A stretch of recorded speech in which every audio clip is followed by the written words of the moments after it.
శాఖ మంత్రి తుమ్మల నాయక్ అయిపోయిన తర్వాత మళ్ళీ నాకు ఇవ్వండి. ఓకే వాళ్ళతో మాట్లాడతాను ఒక నిమిషం. మంత్రి గారు నమస్తే అండి. నమస్కారం సార్. మంత్రి గారు ముందుగా మీకు కంగ్రాచులేషన్స్. బడ్జెట్ అలాగే బడ్జెట్లో కూడా నాకు తెలిసి అంటే నాకున్న ఎక్స్పీరియన్స్లో ఉమ్మడి రాష్ట్రంలో కూడా వ్యవసాయ రంగానికి ఇంత పర్సంటేజ్ పెట్టిన ఇదే బడ్జెట్ ఫస్ట్ టైం అనుకుంటా కదా. తెలంగాణ రైతాంగ పరంగా మీకు కూడా ధన్యవాదాలు, కృతజ్ఞతలు అడిగినందుకు. రాష్ట్ర చరిత్రలోనే కాదు, దేశ చరిత్రలోనే కరెక్ట్. ఒక రాష్ట్రం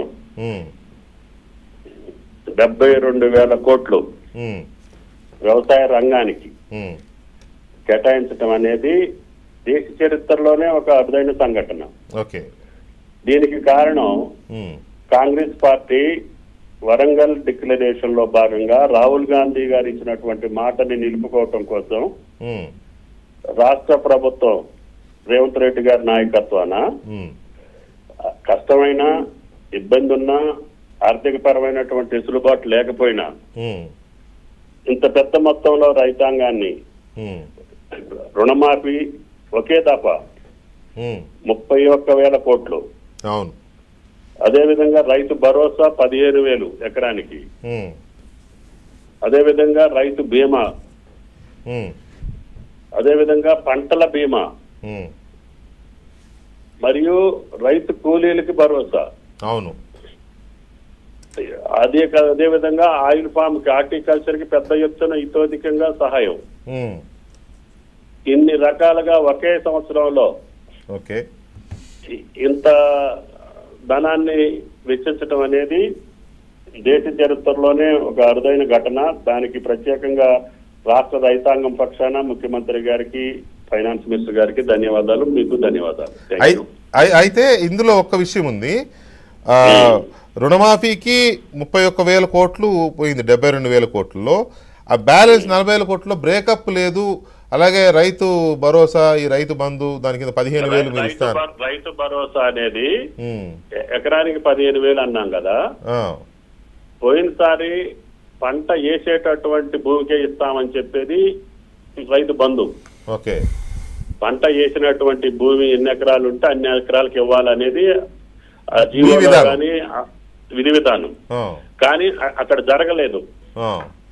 పంట వేయనటువంటి భూములకి ఒక 25,000 కోట్లు పంట వేయనటువంటి భూములకి ఇచ్చారు.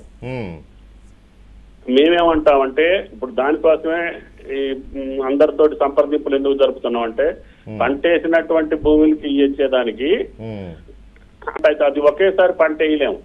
పోయిన నెలలో పత్తి వేశారు, ఈ నెలలో వరేస్తున్నారు, నెక్స్ట్ మంత్ లో చెరుకేస్తారు, ఇట్లా సీజనల్ గా వేస్తుంటారు. దాన్ని ఏ రకంగా పంట వేసినటువంటి భూమిని గుర్తించి ఇయ్యటం అనేది ఇప్పుడు జరుగుతున్నటువంటి సంప్రదింపుల పర్యవసానం.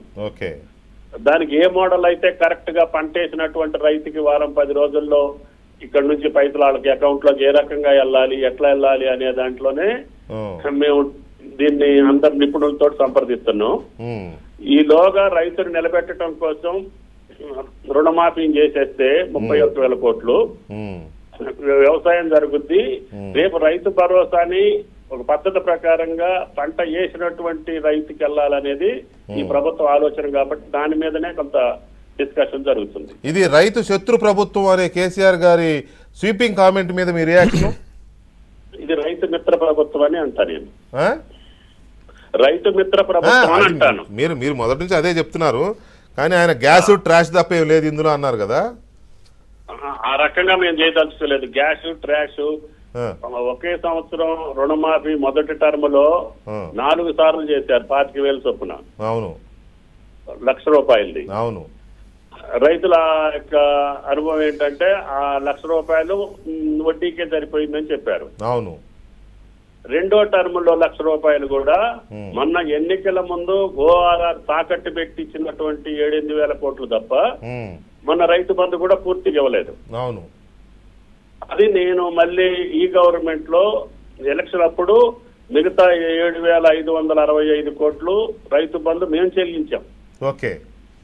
అంటే మొదటి సంవత్సరం ఏమో వడ్డీ కట్టారు, రెండో టర్మ్ లో అసలు ఇవ్వలేదు, సగం ఇచ్చి చేతులు దులుపుకున్నారు. మీరు వచ్చినాక ఇచ్చారు అది. అది మొన్న పార్లమెంట్ ఎన్నికల ముందు ఇచ్చాం 7,560 కోట్లు రైతు బంధు పూర్తిగా పాత పద్ధతిలో. అవును.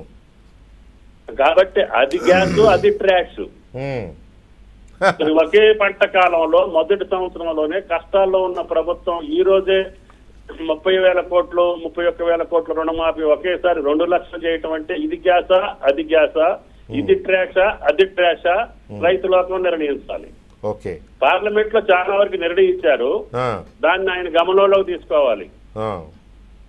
కేంద్ర బడ్జెట్ మీద కూడా ఆయనే మాట్లాడలేదు కదా, కేంద్ర బడ్జెట్ మీద నోరు జరగలేదు. ఈ రోజే ఫస్ట్ సారి. అవును, అది అంత అక్రమంగా జరిగిన రాష్ట్ర విభజనలో ఉన్నటువంటి కార్యక్రమాలను కూడా స్పందించకపోయినా వాటిని అడ్రస్ చేయలేదని చెప్పి కూడా కనీసం మాట్లాడలేదు. ఈ రోజు వచ్చి ఇంత పెద్ద మొత్తంలో ఒకే సంవత్సరం పెట్టినందుకు అభినందించి వాటిని సక్రమంగా వినియోగం చేయండి, గతంలో జరిగిన పొరపాట్లు ఏమన్నా ఉంటే వాటిని మీరు సరిదిద్దండి, this is the very good రైతు బడ్జెట్ అని చెప్పాల్సిన పెద్ద మనిషి ఆయన. ఎందుకంటే రైతు అంటే ఆయనకి ఇంట్రెస్ట్ ఉంది, ఆయన స్వయంగా రైతు కూడా, ఆయనకి నాకు అనుబంధం కూడా ఉంది వ్యవసాయ రంగంలో. కానీ రాజకీయం కోసమే ఆయన అట్లా మాట్లాడటం వల్ల ఆయన స్థాయి, కేసీఆర్ గారి స్థాయి పెద్దది, అటువంటి స్థాయిని చిల్లరగా మాట్లాడాడేంటి అనే భావన రైతు లోకానికి కలుగుద్ది. అది నా బాధ. Right sir, thank you very much మంత్రి గారు. వెంకటకృష్ణ గారు ఒకటే, సరే మంత్రి గారు చర్చలో రాలేదు కాబట్టి వాడిని అడగము, కానీ 7,500 కోట్ల రూపాయలు మీరు ఇచ్చామని చెప్పారే, మీరు రాగానే లైవ్ లో ఉన్నా మెసేజ్ పెట్టా ఇచ్చామని చెప్పారే, exactly before the election we kept it ready, provision పెట్టినాము, మీ ప్రభుత్వం